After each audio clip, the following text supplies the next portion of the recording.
Et en Espagne, c'est la crise qui a fait descendre les habitants dans la rue pendant des mois, vous vous souvenez. Aujourd'hui, le taux de chômage avoisine les 30%. Il faut bien tenter de s'en sortir ailleurs. Pendant des années, les Marocains venaient chercher du travail en Espagne. Aujourd'hui, la tendance s'inverse. Ce sont les Espagnols qui émigrent de l'autre côté de la Méditerranée. Et ils sont 4 fois plus nombreux qu'il y a 10 ans. C'est le grand format de cette édition. Il est signé Dorothée Oliéric et Jean-François Monnier.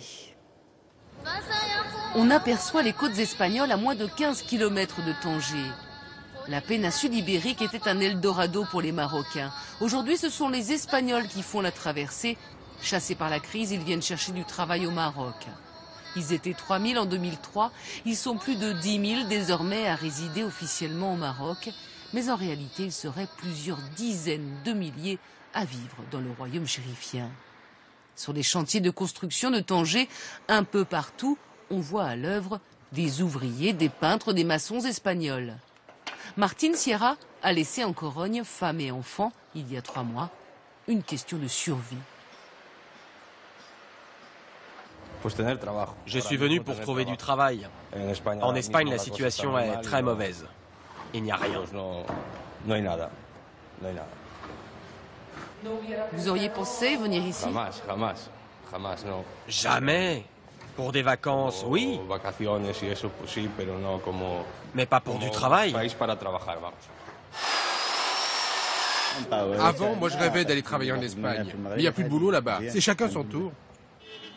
Avant la crise, les Espagnols résidant au Maroc étaient essentiellement des enseignants, des diplomates ou des hommes d'affaires. Mais le taux de chômage de près de 30% en Espagne et de 55% chez les jeunes a changé la donne. Massimo, lui, est diplômé d'architecture. Il a trouvé ici un emploi bien rémunéré, mais il constate l'arrivée d'immigrés d'un nouveau genre.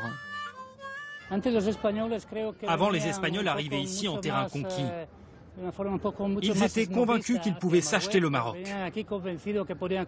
Et maintenant, ils viennent ici pour demander de l'aide et acceptent de travailler pour le même salaire que les Marocains. À 1 heure de route de Tanger, la ville de Tétouan. L'été, la région est prise d'assaut par les touristes. Mais pour l'heure, la station balnéaire de Martil est juste balayée par les vents. C'est cette petite bourgade qu'a choisi Salvador. Ce ferronnier espagnol a passé ses dernières années à Malaga sans l'ombre d'un job. Il lui reste une dizaine d'années avant l'âge de la retraite. Rester en Espagne pour vivre chez mes parents comme quand j'étais enfant, c'est pas possible. Là-bas, il n'y a rien, mais ici, il y a du travail, et j'adore. Et pourtant, ce n'est pas facile de tout recommencer. Salvador a certes déjà adopté la djellaba, mais pour communiquer avec les clients marocains, ce n'est pas encore ça. C'est compliqué la barrière de la langue. Oui, ça c'est un peu mon petit problème. Mais petit à petit, on va y arriver. L'église, c'est le point de ralliement de tous les Espagnols. Chaque semaine, ils parlent ici du pays. Ils s'entraident aussi, donnant aux nouveaux arrivants les bons plans. Ici, avec 400 € par mois, location comprise, vous vivez comme un roi, sans vous priver de rien. 1 kilo de tomates, c'est 30 centimes. Un thé, un café, c'est moins de 50 centimes. Paco est le président de l'association catholique. Il s'inquiète du nombre d'Espagnols désormais clandestins au Maroc. Il y en a plein en situation irrégulière. On va voir ce qui va se passer. Mais il pourrait bien y avoir des expulsions de ces Espagnols. Il n'y a pas si longtemps, une telle chose était juste inimaginable. Mais ils sont de plus en plus nombreux, prêts à tout pour s'inventer une nouvelle vie, loin de la crise.